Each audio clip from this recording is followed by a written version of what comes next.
Ever since I heard of BITX radio, I've been wondering how the name came.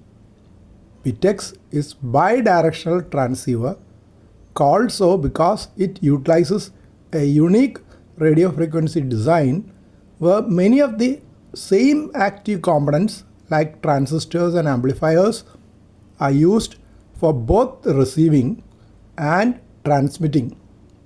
Yesterday I ordered an easy BITX dual band 20-40 meter transceiver kit from VU3 Sierra Uniform Alpha, and I have started the 10-day countdown for getting the kit delivered. Thought of finding out a bit more about BITX. Here is why it is called a bidirectional transceiver. Shared signal path.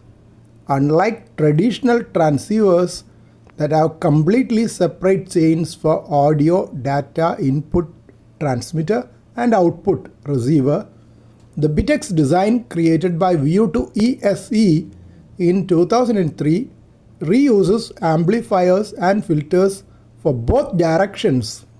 Reduced complexity and cost.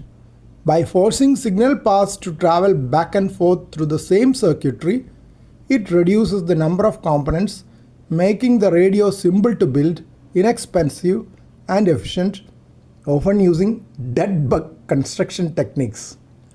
Dead bug construction is a free-form point-to-point electronic prototyping technique where integrated circuits are glued upside down, resembling a dead bug with legs upwards, onto a circuit board, allowing components to be soldered directly to the pins. It is used to quickly build circuits, especially RF, without designing a PCB.